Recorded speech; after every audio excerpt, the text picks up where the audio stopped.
नमस्कार दोस्तों, मैं आचार्य रविंद्र अध्यात्म अवेयरनेस पर आपका स्वागत करता हूँ।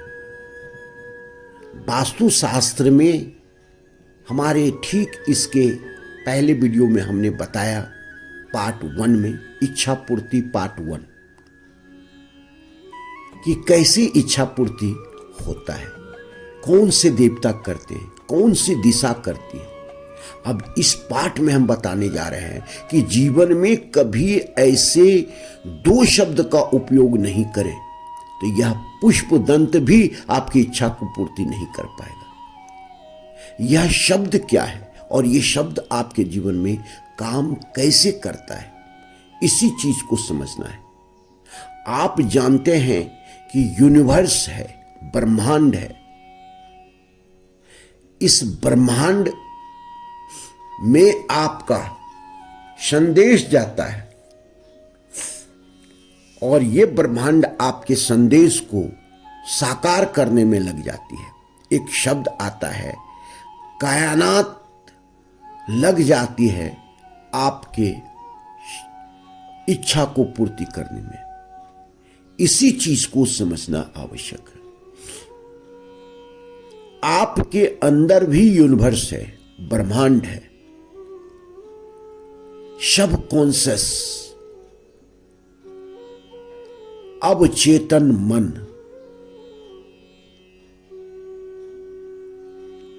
जैसे उदाहरण से समझे कि ड्राइविंग जो आप करते हैं ये कैसे आता है आपको। बार बार आप उसका प्रैक्टिस करते हैं, फिर आपकी सब कॉन्शियस मन में ये चला जाता है, चेतना में चला जाता है। और फिर कभी जब भी आप गाड़ी चलाएंगे आप देखेंगे कि अचानक से आपका पांव उठा और ब्रेक पर लग गया। कोई भी ऐसा बस्ट स्थिति आ गया कि आपको भयंकर एक्सीडेंट हो सकता है या आपके गाड़ी से किसी का एक्सीडेंट हो सकता है, ठोकर लग सकता है, तो बिना सोचे आपका पांव ब्रेक पर लग जाता है। आपने सोचा भी नहीं है, आप खुद अनुभव करते हैं कि मैंने तो ये सोचा ही नहीं था कि हमको ब्रेक लगाना है, ब्रेक कैसे लग गया।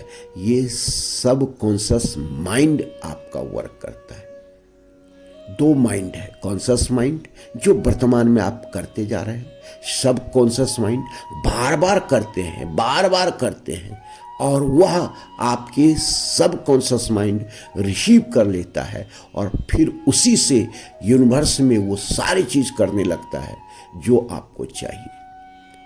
तो ये दो शब्द जो है वह क्या है। एक पहला शब्द है काश। काश का मतलब क्या होता है? काश आपने बोला, इसका मतलब आप अपने आप को दोषी ठहरा रहे हैं, यूनिवर्स में संदेश दे रहे हैं वह चीज हमारे पास है नहीं तो हमें मिल कैसे सकता है, या हमारे पास वो एनर्जी है नहीं, हमारे पास वो ताकत है नहीं तो हमको मिल कैसे सकता है वो। काश हमारे पास गाड़ी होती, काश हमारे पास बहुत सारा धन होता, काश हमारे पास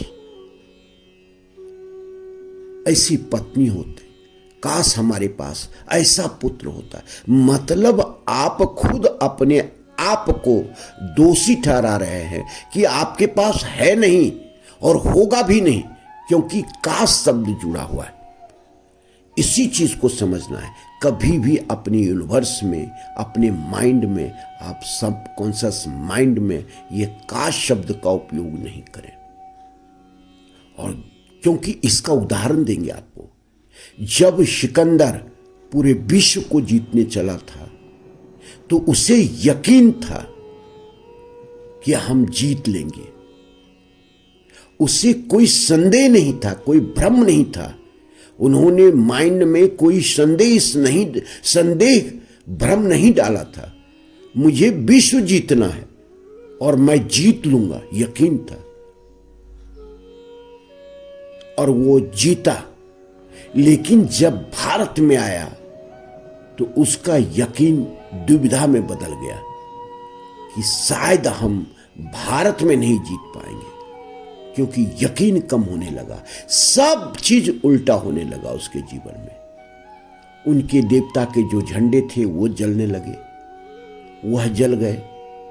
लोगों में उत्साह कम हो गई।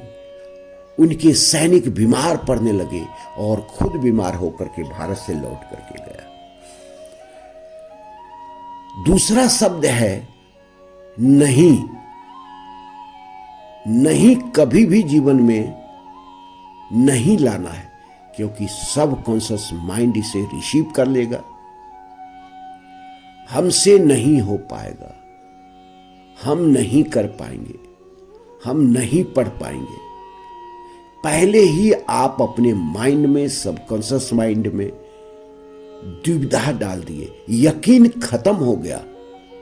यकीन बनाए रखें, प्रेजेंट टेंस में यकीन हो, मैं करूंगा, मुझे यकीन है कि मैं यह करूंगा और ये होगा ही। तो ये दो शब्द आपके जीवन में नहीं आना चाहिए कभी भी, क्योंकि इससे यूनिवर्स आपकी रूठ जाती है। सब कॉन्शियस माइंड नेगेटिव हो जाता है, आपके लिए नेगेटिव वर्क करने लगता है। तो वास्तु में हम देखते हैं कि पुष्पदंत नेगेटिव एनर्जी को भी नेगेटिव में बदल देता है और पॉजिटिव को भी पॉजिटिव में बदलता है, करता है, इच्छा पूर्ति करता है। तो इसी चीज को कभी भी निगेटिव शब्द आपके जीवन में नहीं लाएं और जीवन में यकीन के साथ कोई काम करें, प्रेजेंट टेंस में यूनिवर्स में संदेश दें, तो निश्चित आपकी सारी इच्छाएं पूर्ति होगी। धन्यवाद, फिर अगले वीडियो में मिलते हैं।